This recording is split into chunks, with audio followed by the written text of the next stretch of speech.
I just got sent this e-bike to give my honest review of how it performed, and I've taken this out on the trail all day, and I can honestly say this has been a blast to ride. First off, I think the bike is built well, and it's comfortable to ride. It's well balanced.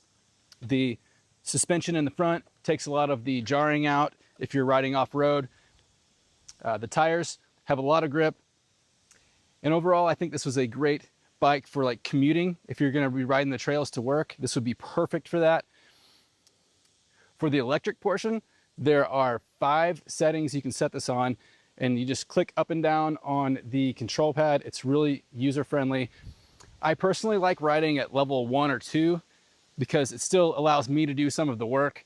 So I can ride at like 12 to 14 miles an hour, and I will still be pedaling, doing about half the effort. So I kind of like riding it that way. But if you bump that up to 5, I was able to sustain 20 miles an hour with minimal effort on my own part. So I could do that for a long stretch, do 20 miles an hour, and I think that's pretty fast. That's on a mountain bike, that's cruising. When you're riding at the lower levels, there is a wrist throttle. So if you're about to go up a hill or something and you want to get a little extra boost, you just turn that wrist throttle and it will crank up the speed to get you up that hill. Just using the electric, so just using the wrist throttle without pedaling, it did take me on flat ground up to 21 miles an hour. So that was the top speed with no pedaling. And I weigh about 200 pounds. So I was able to get flat ground up to 21 miles an hour just by pulling the wrist throttle and using the electric mode. This is a rear hub motor. So your power is coming from your back wheels, and there are disc brakes. So with the disc brakes on the back and the front, you get really nice stopping power on this bike. There are 3 gears in the front and 7 gears in the back. So for going up hills and stuff, you gear it down. Super easy, especially with the electric motor. I'm telling you, my least favorite part about riding bikes is going up a big hill. And I think pretty much everybody can probably agree with me on that. And having an e-bike takes that away. So the biggest downside of riding a bike is no longer there, making it fun and enjoyable 100% of the time. I've been riding bikes most of my life, and I've had a couple of e-bikes, and man, it is hard to go back to a regular bike after getting an e-bike. It just makes the riding so much more enjoyable.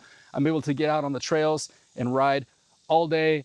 I'm a huge fan of e-bikes, and this one is no exception. This was a blast to ride.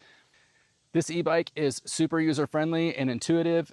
If you've never had an e-bike before, this could be a great option for you. The assembly process was really easy. You do have to put the handlebars on and the pedals, but it comes with all the necessary tools, and it only takes a few minutes. This bike can fit a wide variety of riders. I am 6 feet tall, and I don't have the seat up quite all the way.